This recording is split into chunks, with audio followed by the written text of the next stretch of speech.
Okay, now I will. Let me welcome the speaker. I'm really excited to present one of the most honorable and bravest and courageous people that I could have invited on campus, Dr. El-Khawas.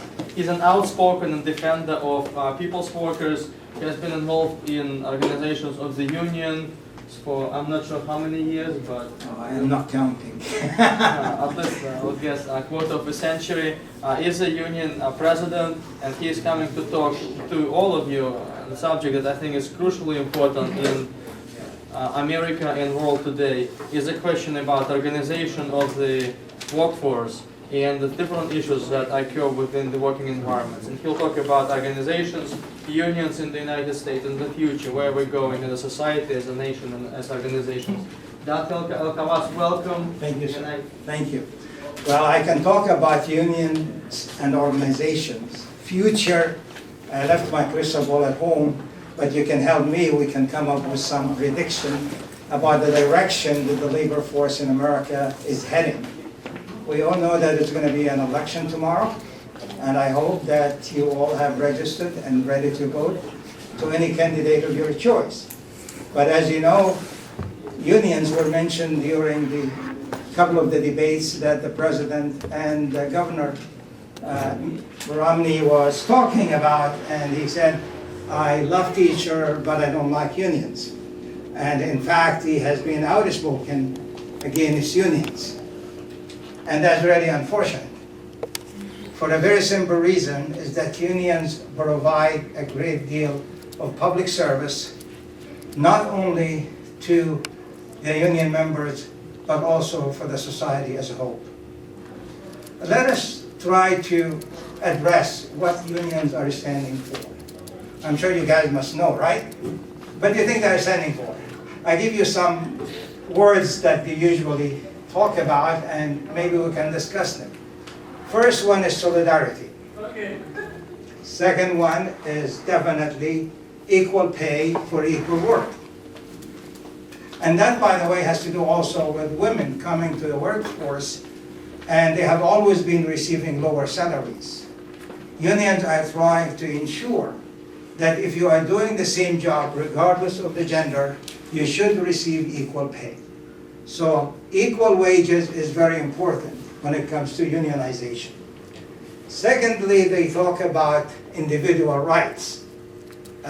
Unions usually try to collectively bargain with the management. And I want to tell you that I have been in the management for many years, but also I have been a member and the leader of unions for so many years, including working in the mayor's office as a deputy director for intergovernmental relations.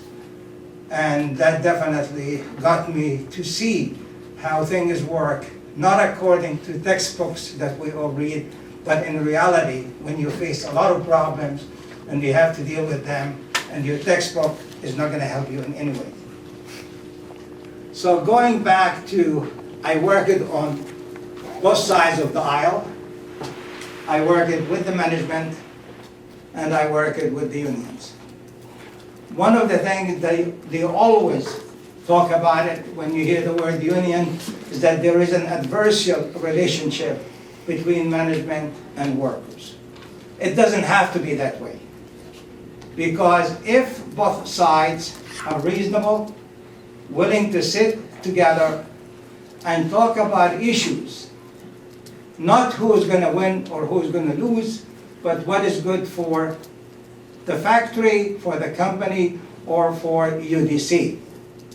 Definitely, it is easier to sit down, address issues, and through discussions, exchange of views, you can reach some kind of accommodation where nobody gets to win all and nobody loses all. This is the advantage of having a union. Solidarity means that you have the same right like everybody else, whether you are a worker or you are in management.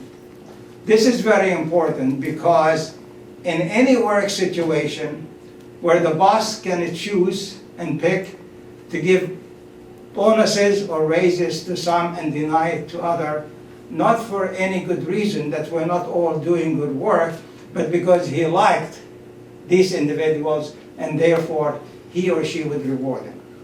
This is what union all about, is that they set up the rules, and the rules would apply to all. So if you're going to be evaluated in a certain way, it is the same method that are going to be evaluated. And whoever scores higher, then he or she will get the raise, and I might get none or very little. And that is fair, because if you are going to be part of any organization, it is very important that you contribute to the welfare of the organization, as well as to increase productivity, and to ensure that it is done in a way that guarantees you due process. This is another phrase that you need to remember, due process. Due process means that there is a procedure that has to be followed. If I'm a bad worker, well, they have the way to try to get rid of me, but it has to be done fair and square. And no favoritism, no taking side methods to deal with one worker one way and the other one another way. You have to be sure that everybody is treated equally, and due process is very important. It is good for the company, it's good for the workers, because we all supposed to be working for the benefit and the welfare of everybody. One of the most common phrases that I keep hearing, well, if workers are getting higher wages and benefits, that is going to, in fact, cut in the profit of the company. Well, with the recent Wall Street sit-ins, it's quite obvious who is really getting more, who is getting less, who is causing higher salaries for there. And definitely in any business, and we have to understand that, they are there to make money. They are there to make profit. But how is it going to be done? On the workers' back, by reducing their wages and their benefits, or by cutting the hundreds of millions of dollars that the CEOs are receiving. And by the way, when the CEO cut the cost, he has to cut wages, because this is the weakest point. And that's when union will stand up and try to fight back to ensure that if there's going to be any reduction in salaries, it has to be cut across the board for everyone, not just for the selected few that are weak and are getting the least amount of money for the amount of work they are producing. So if we keep that in mind, that any company is there to make money, when the CEO reduces the cost of production, by the way, he gets a big bonus. He also gets a raise. Now, who is going to really be suffering from the higher wages that the CEO receives? And by the way, if you're working on the board in a big company, you also get compensated. You go there and you sit down and you spend a couple of hours. You're being wined and dined and you stayed in fancy hotels, but also you receive a monthly allowance to cover your expenses.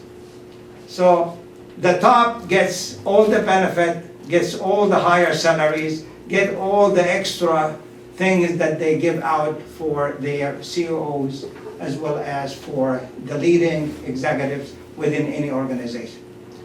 Let me remind you, before I came here, I looked at the Heritage Foundation website, blog in fact, and talked about, do we really need unions? One of the things that I read that I came across is that if the cost of labor is high, business is not the one going to suffer, but in fact is the consumer. You and I will have to pay more for the product. Well, believe it or not, if the CEOs are making the kind of money that we hear about and are not willing to reduce their salaries, they are the one who are hurting the consumers, not the workers. Please interrupt me anytime and ask me a question. It's going to be informal, and I'll be glad to answer any questions. No hidden agendas. I'm not defending unions. I'm not defending management. I'm going to tell it like it is. And you'll be the judge. Any questions? All right. Going back to what we were talking about. Why did was start thinking of organizing unions in the United States. In 1830s, that's a long time ago,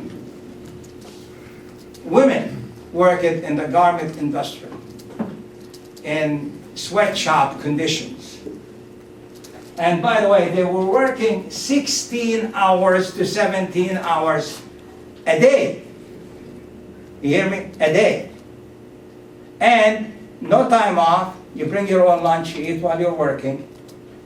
And by the end of the week, how much do you think they'll be getting? A lot? No. Well, you're very generous. In fact, I'm going to show you what they get. What they get is $1.25 for the whole week. The whole week. For the whole week. And if they're good, they get $2. Okay? Now, imagine the amount of time you put at work and how much compensation you receive. And by the way, if you go sick, don't bother coming back because you're fired. No protection whatsoever.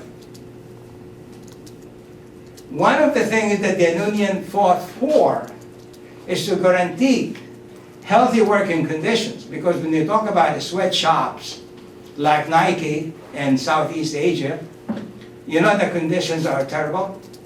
When you work 16, 17 hours a day and using the sewing machine and particles and dust comes out of it, accumulate on the floor, nobody's sweeping it, women get to be very sick very often. Another thing that union began to think of organizing labor is that they have a child labor. Children, age 9, 10, 11, 12, whatever they can get. And because conditions were very bad, compensation was hardly any, kids used to run away. So guess what?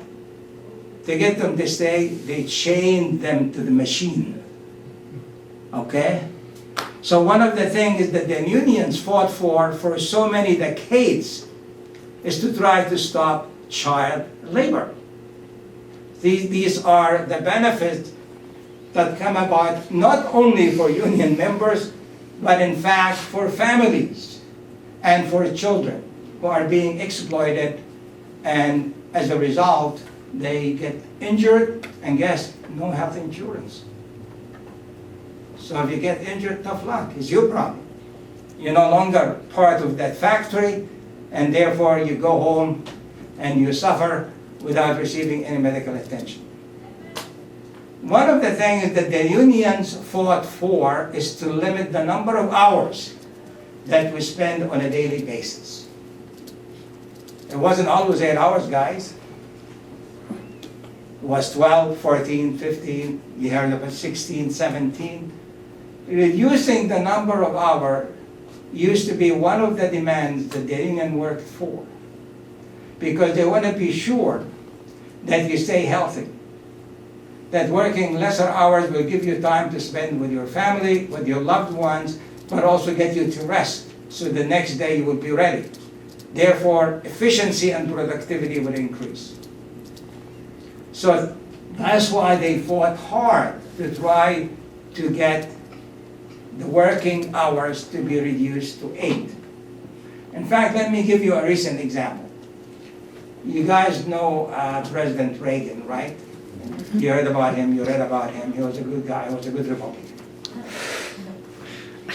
When he took over the office in 1981, in June of 1981, the air controller went on a strike. They wanted double their wages. They wanted $10,000 bonus. They wanted to reduce the number of hours from 40 to 32. There were 16,000 of them. They went on a strike. Reagan acted tough. The Secretary of Transportation had already contingency plan. And by the way, that union was one of the few unions that supported Reagan during the election. But they got paid well. They told them, if you don't return to work within 48 hours, you're fired. Only 3,000 returned. The other 13,000 did not. And as a result, you have to understand that Republicans, it doesn't matter who is running, is always anti-union. In fact, most of the labor force in the United States are supporting Democratic candidates. And I can tell you that Romney, during his campaign, said, in fact, we should try to stop the union from spending money on political candidates to be elected to the White House. Well, he didn't remember that the big spenders with the money were giving tens and hundreds of millions of dollars to his campaign, but he didn't talk about these guys. He only talked about the little guys who are trying to ensure that if you're going to have an administration, it will be very favorable to the working force in America. And that's why he wanted to outlaw the contributions. I'll give you an example they usually use. During the last campaign that you had between McCain and Obama, the union made a statement, which was really stupid on their part, that they would spend $300 million to defeat McCain. That's a lot of money. But the whole idea behind it is that if you're going to do it, shut up and do it. Don't tell anybody what you're doing. Because the other guys don't say how much they contribute. They don't even reveal who is contributing. And you have a lot of advertisement in favor of one candidate or another that the law allows it. And therefore, if you're going to be closing one loophole, you should close them all. Otherwise, it is not fair to adversely impact contribution size to one candidate and not to the other. So it is a fact, it is not a secret, that unions like Democrats because in fact they are more liberals, not conservative, and they support the right of working people. One of the things that we have in America is that any union that was established in the 19th century or early 20th century was really reflecting like a mirror of the social conditions that existed in the American society. Which meant, translation, minorities, especially African Americans, were not allowed to become members of the union. It doesn't matter what union you're talking about. Women also kept out. And they have some excuses why they didn't allow women to come in. Because eventually they will get married. The same argument that we have over and over. They were going to get married. They're going to stop working. They're going to go and take care of their household, take care of their children. So why do we have to bring them, train them, spend money on them, and get them to be productive? A few years later, they will go. Of course, these excuses are not legitimate because we know right now there are many women, members of unions, because they feel that union can protect them and get them to treat them right like everybody else. One of the problems that women encounter is that jobs were not open for them. Jobs were not open for them because it was not just men being hired. And because the working force was mostly men, guess what? They were the union members. They also tried to protect their own interests by keeping minorities and women out of the working force or making it difficult for them to be unionized. And I can tell you the Postal Service, for example, the white union refused to allow African Americans. And by the way, the number of African Americans were big in the Postal Service. So what they said, okay, you don't want us? Fine, we're going to organize and set up our own union.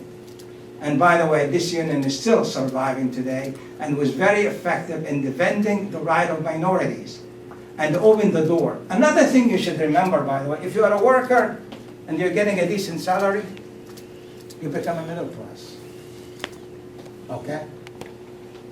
However, if you deny me to get adequate salary for the amount of work I am doing, then you're going to be in trouble. That means you're going to get less. That means you're not going to be really moving up the ladder and become a middle class.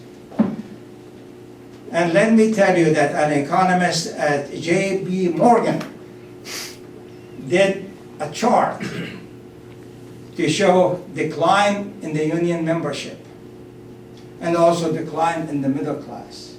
And guess what? They were identical.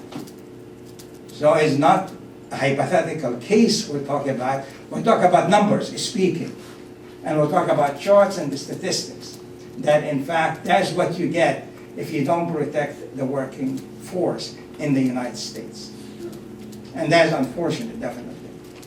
Because if the economy is not going to improve quickly enough, and if one of the two candidates is elected, it could have either a positive or a negative impact on unions. Unions are, right now are getting smaller in size. And I can tell you why. It has to do with the recession that we're in. If we have a recession and the economy is not good and a lot of people are unemployed, well, you're not going to belong to a union because you don't have the dues, the fees to pay. You don't have money to pay the dues. So you're going to pull out.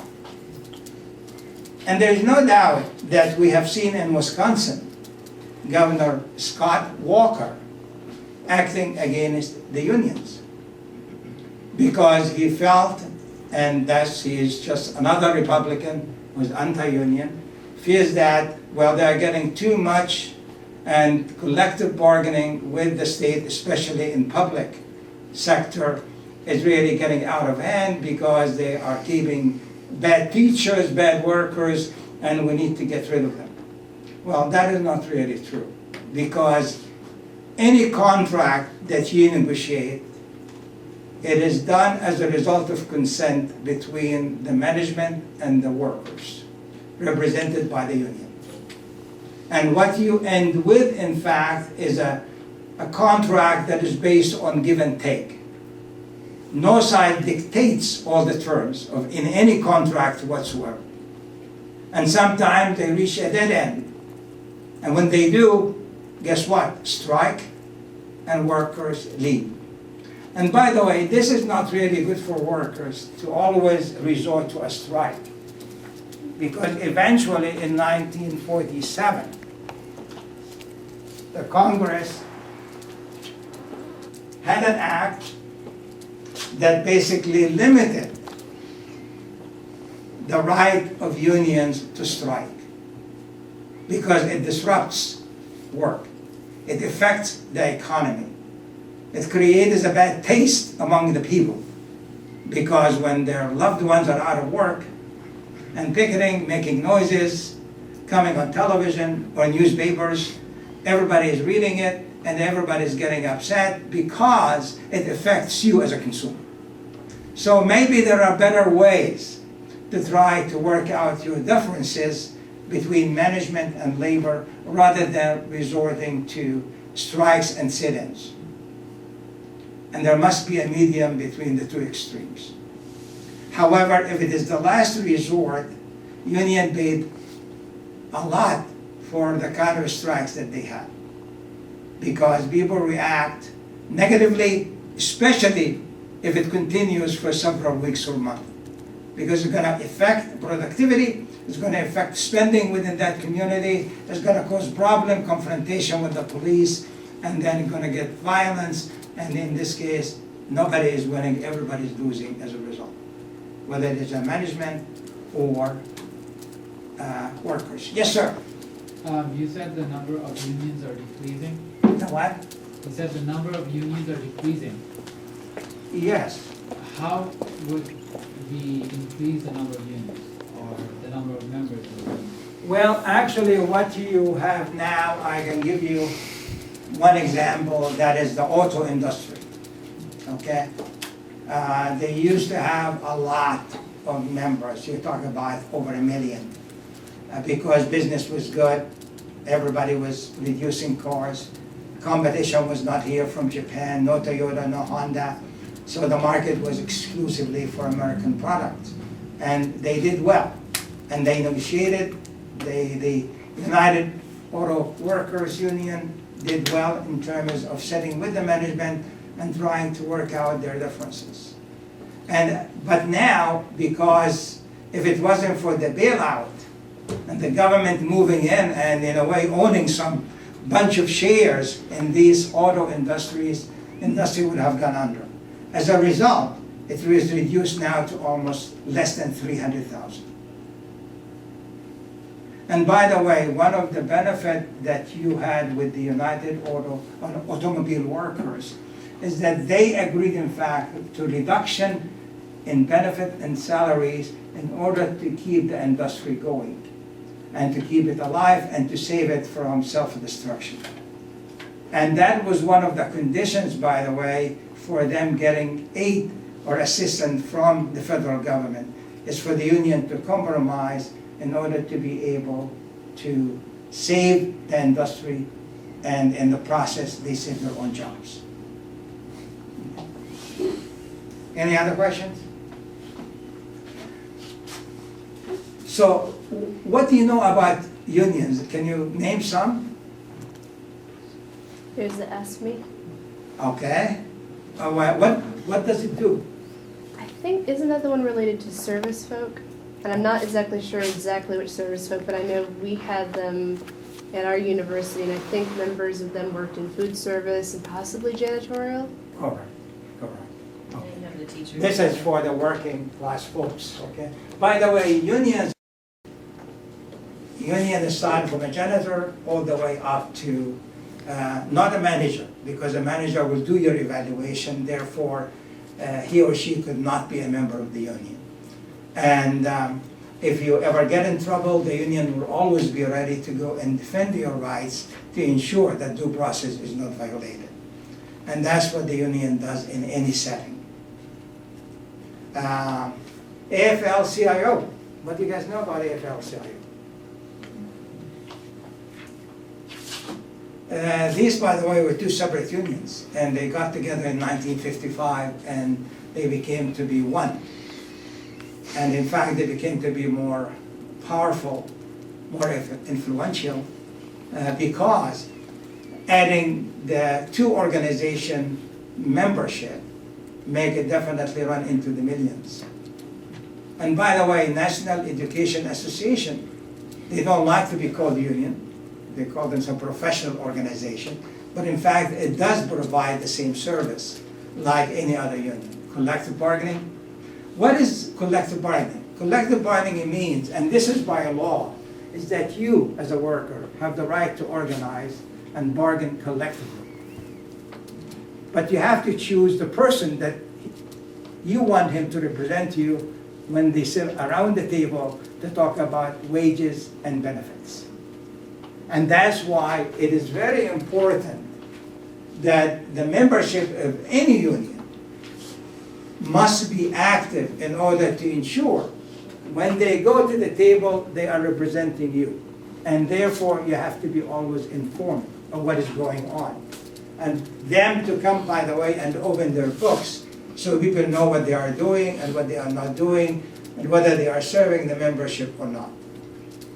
That is very important. So the unions are not made. And by the way, let me ask you, have you, a member of your family or a relative or a friend, a member of a union? Come on, guys. Yeah. No. No, no. All right, how many of you have? Please raise your hand. Well, if you are living in America and you are a member of a middle-class family, believe it or not, you may not be aware of it, but you will have one member or more in your family as a union member. For example, if one of your parents is a teacher. You have American Federation of Teachers and you have NEA, and both of them, by the way, are for teachers. And therefore, you have representation. And if you have lived in DC and have been following the DC public school and the changes that are taking place and the teacher's evaluation is getting to be a very sticky point, you know what I'm talking about. However, let me also alert you that your parents or grandparents or uncles or aunts might be or might have been a member of a union. The new generation does not look favorably on unions. And I want to ask you why. You are the new generation here, so why don't you like unions?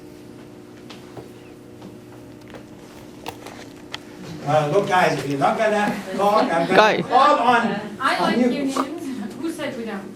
Well, actually, this is, in fact, it's proven in many studies, the attitude of the young Americans not favor to having unions because they believe in individualism. And by the way, this is one of the arguments that companies use against unions is that our culture in the United States emphasizes individualism, not collectivism.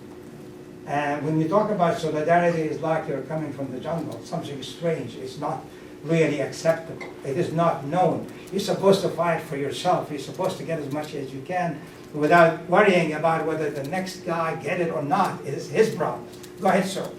Yeah, I think the reason is because some companies won't encourage employees for promotion.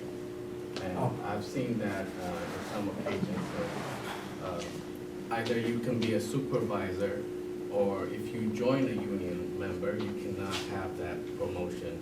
Those kind of ultimatum for the employee. And There is no doubt you're correct. You cannot be a supervisor. You cannot be a manager without, even if you're a member of the union, you have to drive it. And I did that, in fact. I stepped out of the union for several years when I was working in the management.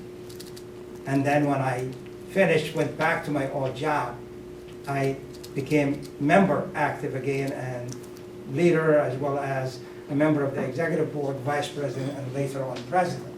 So the business about they stop you from being promoted, it is definitely, as long as you're going to be judging your fellow worker about their work, whether it comes to evaluation or promotion, you definitely are expected to be a manager, the first line of management, in fact. And therefore, you cannot be a member of the union because you will have a divided loyalty.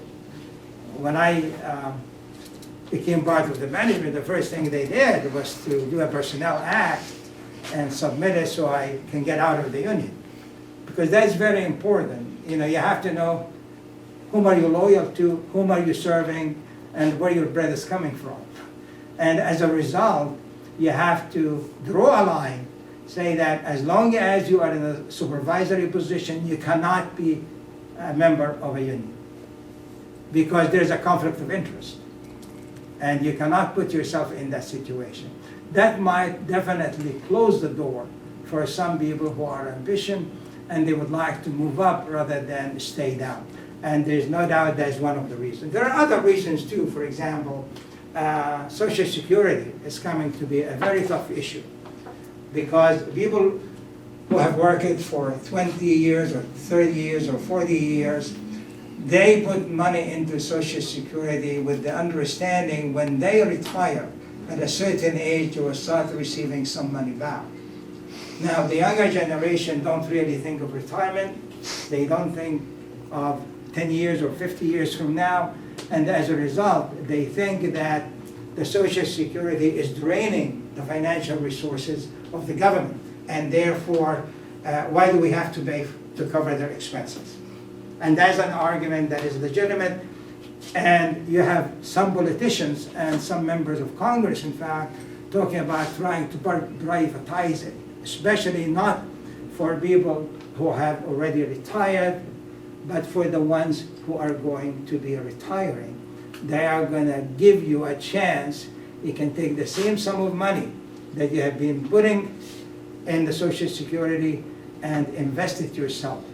Make it or break it on your own. However, my advice to you guys is they have to be very careful. Don't play with the fire. People who have a lot of money in the stock market and then losing it during the 2007 recession that we had. Even they don't call it recession. It is a recession. And a lot of people lost their money and their shirt in Wall Street. So you have to be, even if you go into investment, you have to play it safe. You have to get the right advice in order to be able to know that when you retire, you're going to have enough money to finance your retirement. And that is very important. Young people also are really, there was a statement that made one time, when you're in college and you're in your 20s, you're liberal.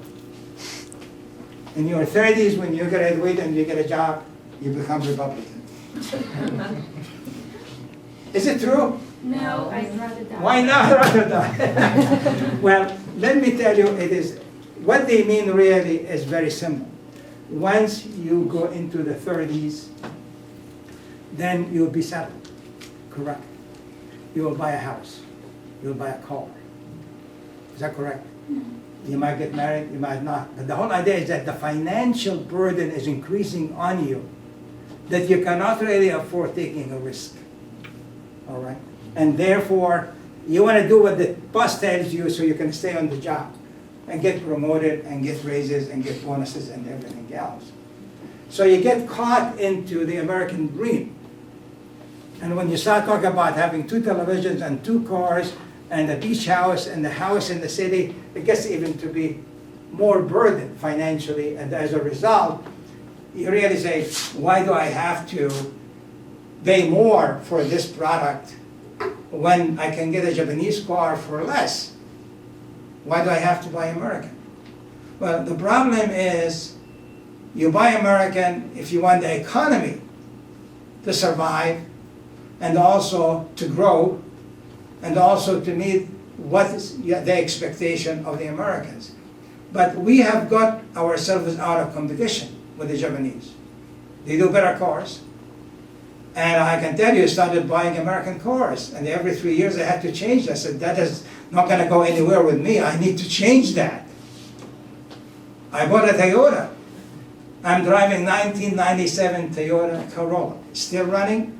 All I need to do is the maintenance. That's it. Nothing else.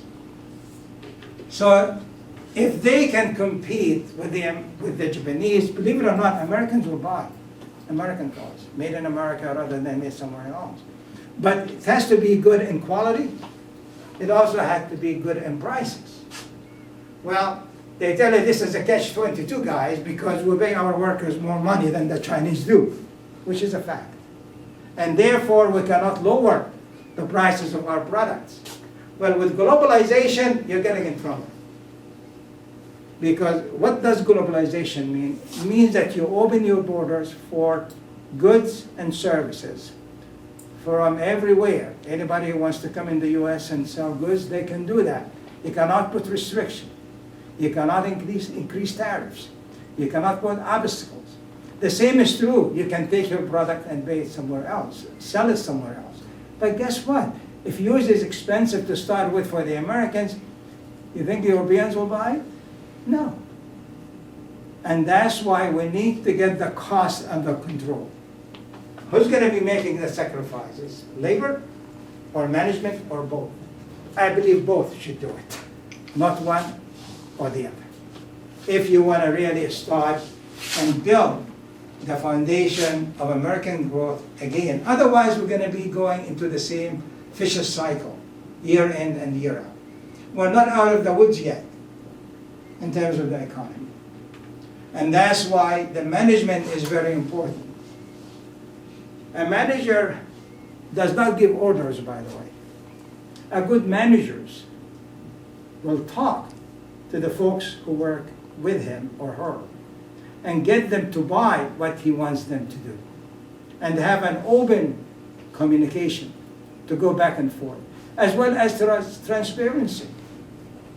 You know, if I'm a supervisor, I shouldn't go to the guy at the end and badmouth you, and then go to somebody else and badmouth him to somebody else. That's going to create a great deal of confusion and animosity and hostility, and that's not going to help to produce quality work and reduce and increase efficiency. Unions are providing a service. One of the services that the union provided, by the way, and not just for all members, for the society as a whole, is minimum wages. You know, by the way, factory workers can get little or as much depending on whether you're liked or you're hated, whether you're a nice guy or a troublemaker. That's going to determine And by the way, Burger King and McDonald's and everybody else really are against minimum wages. Because you're forcing to pay higher salaries, the high school students who try to get a job after school to make some money so they can get things that they need. But they don't really want to give them adequate compensation for the amount of work that they are doing. So industry in general, they fight minimum wages. Union fought very hard until they were able to get it. But guess what? It has not really been increased high enough to justify the amount of time that a young man or a young woman is standing at McDonald's trying to get the fries ready or turning over the hamburgers. They need to get more. But this is the law, and the law would have to be respected, but we need to change it in order to be able to compensate young people for the work they are doing adequately. Not generously, but adequately. So minimum wages was one of the benefits. Another thing, by the way, I'm sure if you are working full-time, you are expected to have health benefit, you are expected to have retirement benefit, you are expected raises and bonuses. You are expected a fair system of evaluation to determine whether you are worth more or less when it comes to salary increases. That's what unions are all about. Unions are not really trying to get the bad guys to be promoted. They are not trying to keep the bad guys from being fired. What they are expecting is that the management will have due process, to start a due process, allow that person to defend him or herself. And if you're not being discriminated against because of your color or gender or race, and you're not doing the job, then you're out.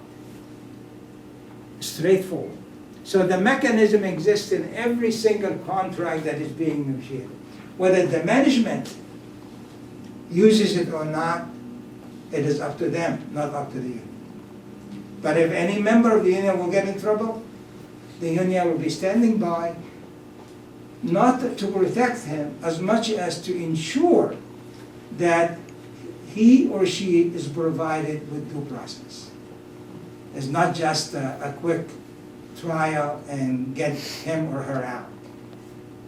You have to be ensured that it's going to be a fair process that is applied to everyone who gets in trouble, not just to certain individuals.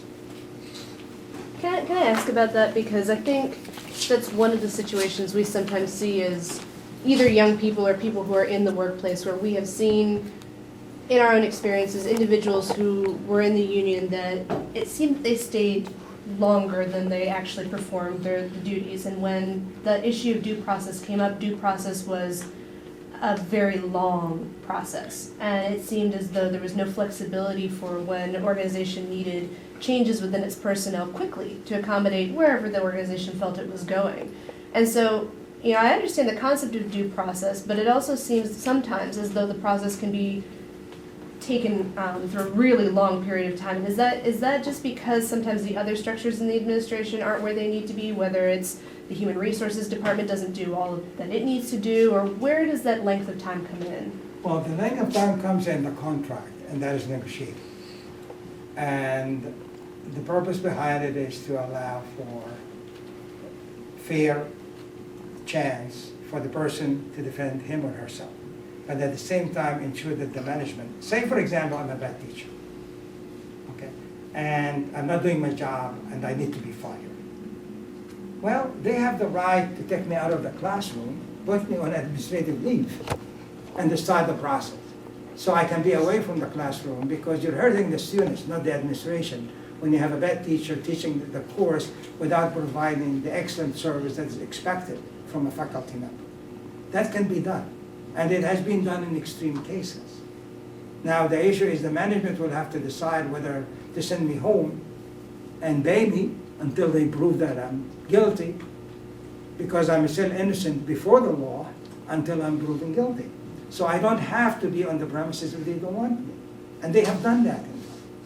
Now, and doesn't really take long if everybody cooperates, in the sense that nobody can violate what is written. And therefore, if it is followed, it could be a quick process. Sometimes I trying to get the committee together, I couldn't find people in the summer to serve on that committee.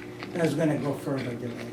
But these are mechanical things that could be overcome, rather than insisting on allowing a person, whether a worker or a teacher, to stay in the workplace performing the job that in the management judgment is not doing it well. But also, by the way, when I get in trouble, it has to be really based on my history of the employment. Say, for example, if I'm teaching this course and you guys evaluate me as a good teacher, not excellent, but as a good teacher, well, you cannot fire me. Because in fact, you have about 20 people here, maybe 3 or 4 were saying a bad teacher, but the majority say he's doing a good job. So you really have to have a solid foundation if you're gonna go against somebody to fire him or her, because this is very serious for somebody to lose the job. And by the way, according to the contract, there are many ways that could be handled prior to having your day in the court. That is, for example, notices, advance notice saying you're not doing this and this. Meet with your chair, have your union representative with you, and go over what is wrong and see if it could be corrected. And then you come up with a plan for improvement. And the chair is supervising whatever is going to be done in her unit or his unit. So she is the one who's going to be evaluating you at the end to say whether you have done it or not. If you have not done it, then the process will start. But in fact, if the violation is so gross, then you can start it early. You don't have to give them a notice. But you have to follow the contract. Whatever the contract said as a steps, it must be followed. If you violate it, it's going to be thrown out if you challenge it outside of the workplace. And that doesn't make sense. If you do it right, you can get away with it. If you do it wrong, it's going to back and hunt you. Any other questions? Yes, sir. So, just to follow what you said, so I understand that the contract dictates, how long you have. But just when you hear that type of story, so she's heard of that type of story, I've heard of the stories where it appears, there's been the employee's been horrible, but they've been able to just keep lengthening their stay. So you see that. So I think the demise of the union is basically coming from, I think the unions have lost and continue to lose the messaging war. Because when you hear about teachers who are tenured, who are bad teachers, and there may be an anomaly, that may not be the norm, but when you keep hearing those stories over and over again, I don't think the union as a whole has done a good job of promoting exactly what they do, what they can do for people, what they do for people, what they have done for people. I think for the most part, and you may be able to turn it around, but I think they've lost the messaging war. And so even now where unions are starting to give in, and they're starting to give up some benefits,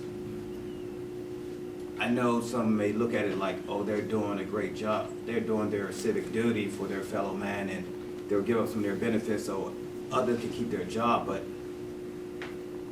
from where I sit, I think they've already lost the messaging war, so they don't really have a choice but to give up those benefits. You either give up some benefits or people are going to be fired. So I don't know how the union goes about it now, because you already mentioned the younger generation. I'm not in a union.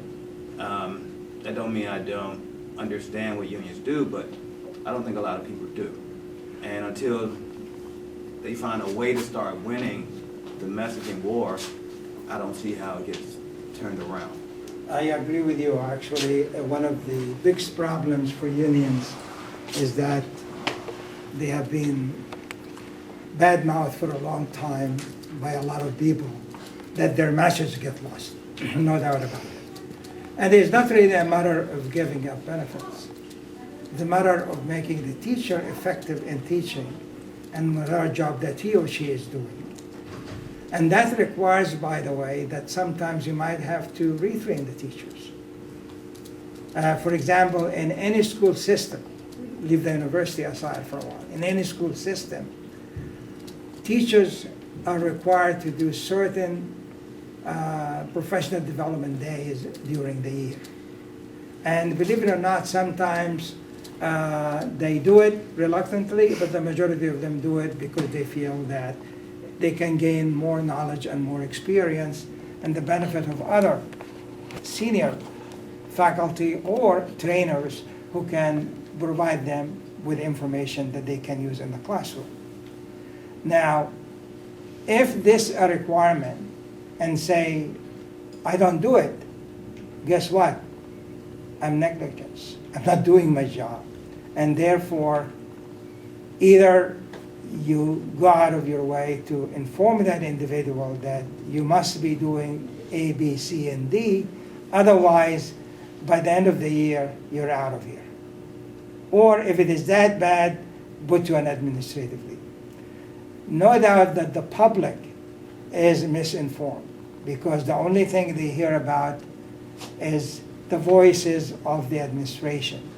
Unions sometimes become silent or take the back seat, and that is bad. Because there is no doubt if you are going to be correcting the message, you have to be proactive. You cannot accept everybody bad-mouthing you, and you're sitting down and take it and say, so what? I have my check at the end of the month. It's not going to help you in the long run. It's not going to help the union. And believe it or not, when we talk about the history of trade unions in the United States, they have gone through all these examples that we have been discussing this evening. They have been bad-mouthed, they have been cursed, they have been attacked, violence was there. But the bottom line is, if you're going to be a union member, you have to be patient because sooner or later things will get better. However, I might mention, by the way, that usually unions are in trouble when the economy is bad.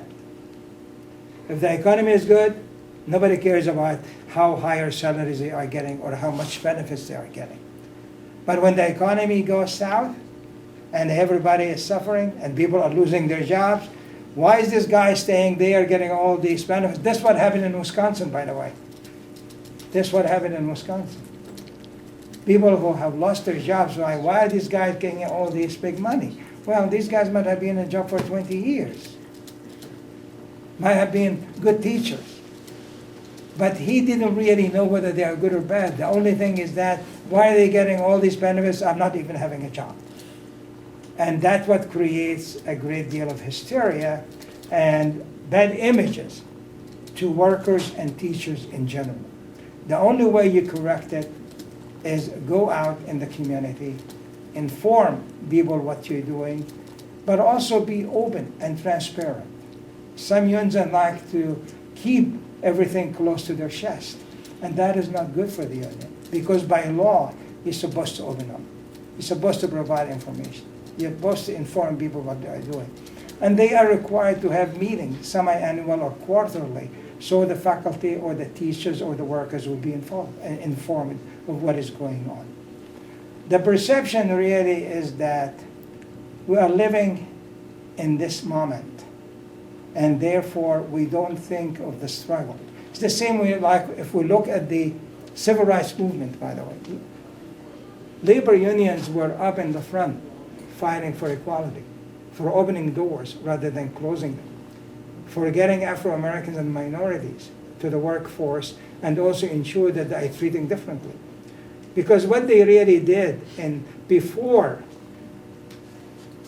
unions were created, is that they were selective in what they hired. And as a result, they all tended to be white. What happened? Are all the whites good and all the blacks are bad? It doesn't make sense. Because you're not giving me a chance to prove myself. You're giving me out. So we need to remember the civil rights struggle, where we were, how far we have gone, what we need to do. And the younger generation need to be informed. Because I can tell you that I'm really disappointed, because when you go into a situation with younger folks and talk about some of the leaders who fought very hard to bring about equality in the workplace, or opening it to minorities and eliminating the race and the restriction on gender, people don't really know their history. And we need really to know it in order to appreciate. But also that will teach you what needs to be done. Because if there is any future for America to survive based on equality and freedom, we all have to be active to ensure that things are not reversed. I was really extremely disappointed that I read in the newspaper that people don't like Obama because he's black. This is the 21st century, guys. Racism is still alive and well. And they might vote against him because they don't want him to continue. The issue here is that they are well in their place to decide as individuals, not as a group, whether they like a president, whether they're going to vote for him or against him. That is their right. That's their freedom. But to inject the race issue, I got a call. And I'm not even in the list of a Republican. I'm a Democrat all my life. And tell me, contribute $3 today so we can get this guy out of the White House and we get Romney in. And what we'll do in exchange, we'll send you a sticker saying thank you for helping us get rid of the bum. Is that really fair campaigning? I cut him in the middle of the telephone call because I don't want to hear whatever else is coming. I have no intention of contributing a penny. But the issue is that hate and racism are really gaining ground in America. And we have to ensure that this is not going to survive because we have to continue building on the civil rights that we gained in the 1960s. Unions play a major role. Unions are in trouble. There's no doubt about it. And I'll be the first one to admit it. But also you have to understand that if you give up your union rights, we're all going to be in trouble.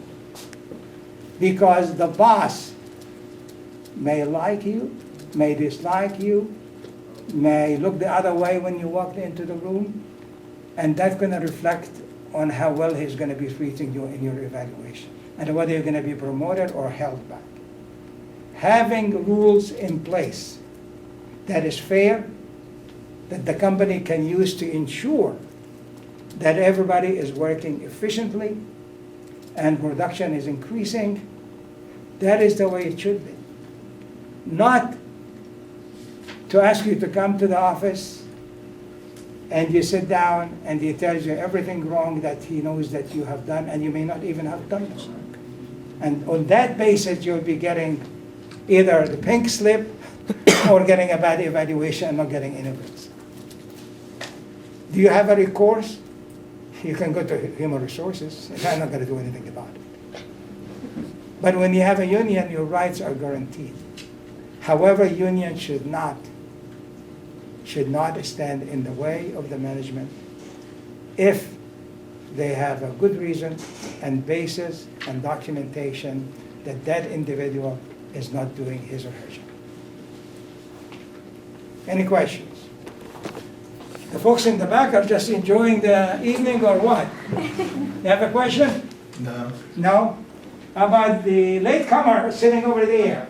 You have any questions? Vladimir, question. No question, it's of F. All right. Matthew. How about one of the two in front of you? No? Yes, sir. Oh yeah, we're gonna have questions.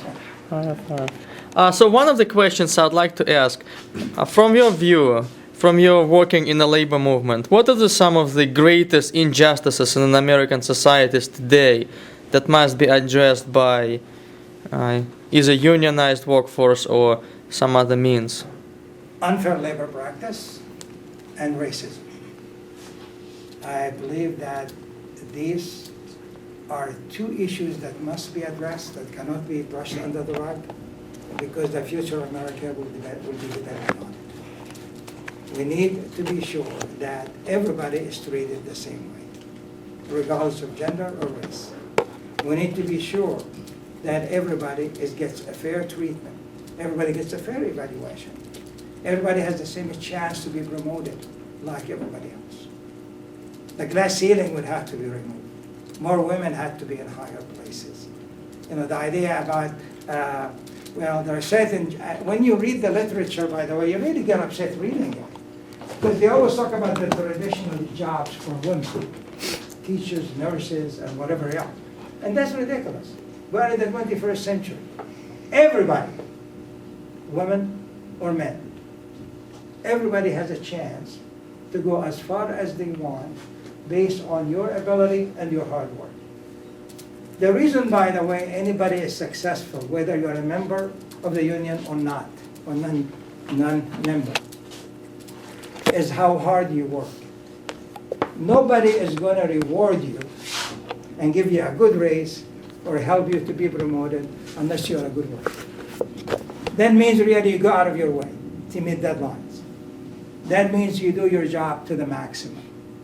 That means you volunteer to do work when you don't have enough on your desk, rather than using your cell phone and talking to your friends.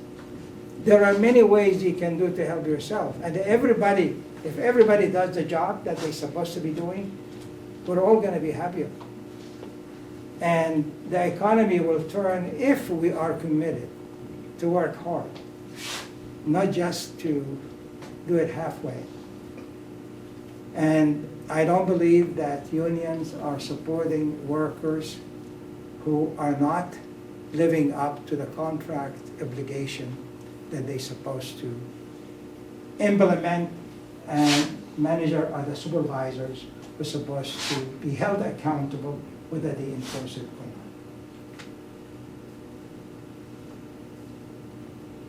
not. Let me just end here by saying we should be optimistic about the future. However, we must be also on guard to ensure that our rights are not going to be taken away from us. To be sure that everybody is treated the same way. If you're doing the same job, you should get equal pay. The idea about if I'm not a union and my boss will reward those who work hard, it is very subjective. It's not objective. And that's where some people can do well in a situation like that. Others cannot, because you're not the type. So in order to be sure that you're going to be treated equally, you do your work and do it to the best you can. And also ensure that you're not wasting a lot of time in the office, because believe it or not, even if your boss is around, you have your coworkers. They speak behind your back. Okay? You don't want that. You don't want it. So have a work ethic. Ethics is really very important for the workplace. And whether you are a union member or not, you have to act that you are committed to your job, you're doing to the best you can, you are willing to go out of your way to improve efficiency and production. And really going to your boss and asking, hey, I don't have much to do. What do you like me to do? Do you have any assignment? That will take you a long way too. However, you can, send an email or chat with your friend. That's not going to help. It creates a bad image for you. And the union definitely will be in trouble trying to defend you if you're not doing your job. And if your co-workers will go and testify against you, you'll be in trouble. So maintain work ethic. Do not really, whoever is your friend today at work could be your enemy next week or next month or next year. So be on your guard. Be on your guard. You are good. We are all going through hard time. And if the economy will improve, believe it or not, union membership will increase. There is one phrase that you might like to know, right to work. And right to work means that any organization, when it hires you, you don't have to be a member of the union. Okay, you don't have to be a member of it. And I know, in fact, when you work in the federal government, that your boss will come and tell you, you can be a member of the union. but I would recommend it. In fact, this is a real case I dealt with on an informal basis, helping a friend, was a family friend. Because she came to me and said, you know, you're president of the union, and my boss invited me in and told me that I have the right to be a union member if I want to, but in fact, he gave me a whole list of the reasons why you shouldn't be. And I told her the only thing you can do is read the material that he gave you. And it's a very expensive document, extensive document. And then make up your mind whether you want or not. She said, if you were me, would you join the union? I said, I cannot tell you that. I cannot advise whether or not. The only thing I can tell you, I know the union contract that you have. If you have any questions, please come back. We'll sit down and talk about it, which she did, in fact. We spent 2 hours talking about it. And then she was gone, and I didn't know what happened. 2 months later, I happened to see her. I said, hey, what happened? Did you join the union? She said, no. I said, good for you. It's your decision. It is an individual freedom. And that is what the right to work is. Now, the Governor Scott Walker in Wisconsin, and by the way, he is not the only one. The reason he's in the news because he was recalled, as you remember, and he won. And therefore, he's continuing as the governor of Wisconsin. And that's why he gets a lot of attention. He also gets a lot of mention. There are other states, in fact, Indiana, Ohio, Missouri. And the right to work is really common in areas like Deep South and also Rocky Mountains and Mid-America. These are more or less not highly industrialized communities, and therefore they are not unionized. Unionized really can be found in places where you have factories, where you have corporations, where you have, like Detroit, for example. But in these places, they don't look right on unions because they think it's un-American, in fact, because you're supposed to be thinking you're individualism rather than collectivism. And as a result, unions don't do well in these areas and right to work. And by the way, you don't have to go very far, Deep South. Virginia is one of these states that it is the right to work. It's a very good phrase, but in fact, the idea behind it is right to weaken the unions, but giving individuals who are joining an organization the right whether to become a member of the union or not. But also you have to remember, we have Walmart. You guys know Walmart, right? Do you know the story about women working there? They were basically giving lower wages. Management did not allow them to be unionized.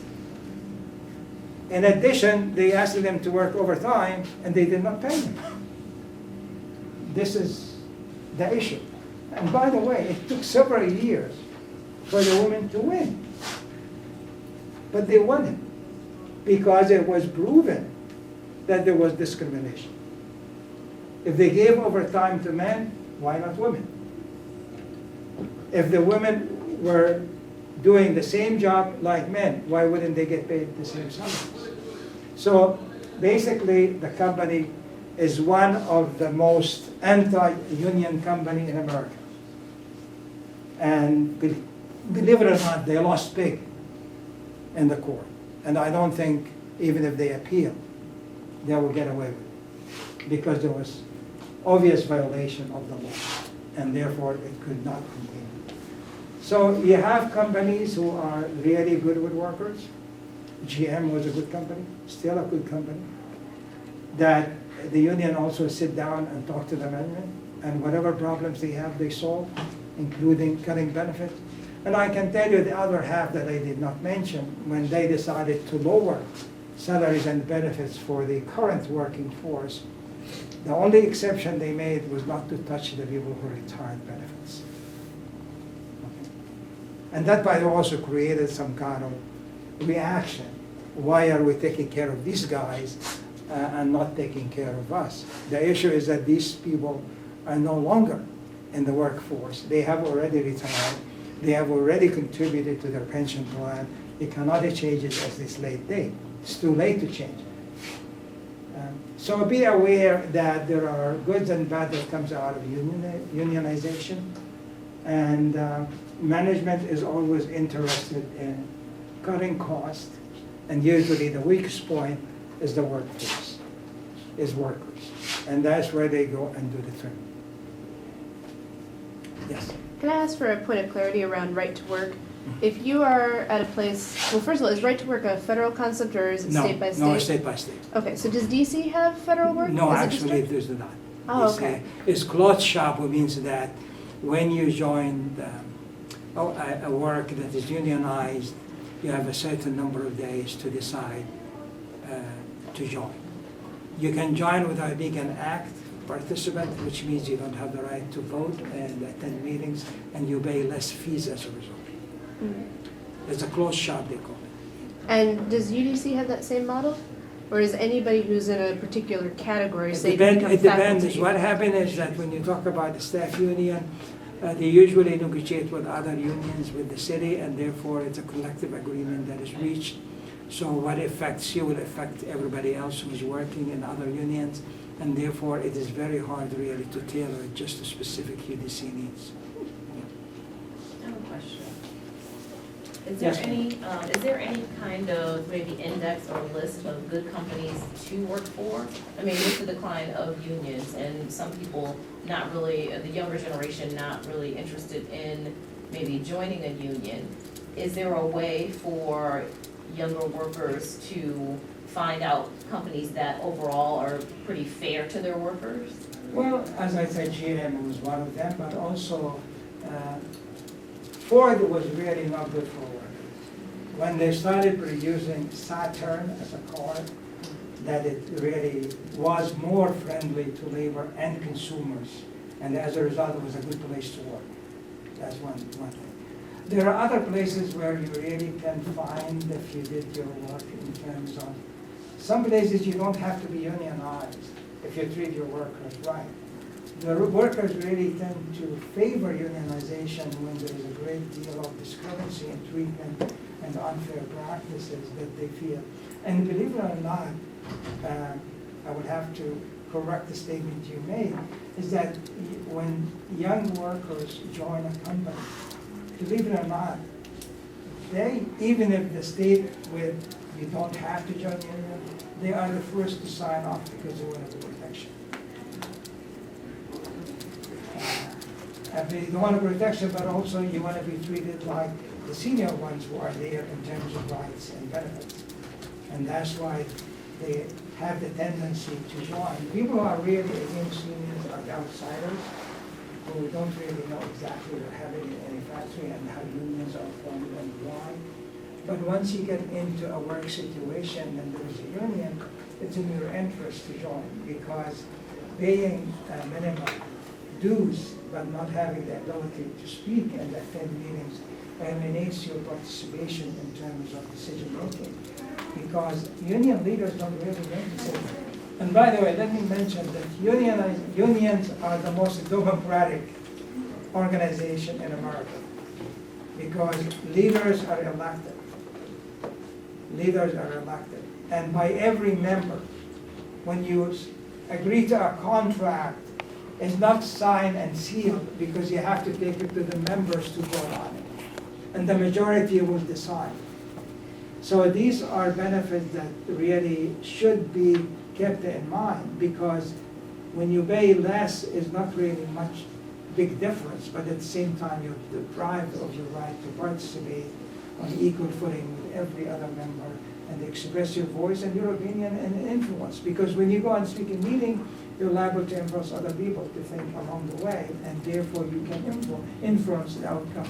And believe it or not, in many big companies, sometimes you negotiate a contract and it's like putting your wisdom tooth out, and they go to the members vote again. They don't accept it. And also, one thing you should keep in mind in terms of organization, when you change a CEO, workers and managers are not really involved in the selection. That's very important. There is no vote. There is no involvement. You're not even involved in the committee. Is the board members are going to form a committee and go out and look at who is the best to come and negotiate, and then come and get the rest of the board to vote on that individual. And guess what? Members will not even know until the deal is signed. And that is the difference. So we talk about democratization and the right of labor to participate in decision-making. They don't have the right to select the big boss who's going to be the CEO of the company. It's imposed from the top. There is no democracy at all. Unions are different. And by the way, unions did in fact kick long-term presidents out because they became to be basically taking it for granted and not working very hard for the workers, and the result that they ended being kicked out. Another thing, by the way, that I would like to mention is corruption. There is corruption in some unions. And I really think that also add to missing the message, or not getting the right message out, or not doing the right things to ensure that NEA, by the way, when they started organizing teachers to be unionized in New York City, one of the obstacles that it had was to fight corruption. They don't want people to come and join who are already corrupt. And having a small group of people, they want to bring 100 or 150 and say, well, I need a leadership position. You cannot do that. So corruption is everywhere, and therefore it is not good for a union, it's not good for a company. And everybody should be aware that everybody should work hard for the money they need. And best of luck to all of you, and I hope you all get A's in this course. Thank you very much.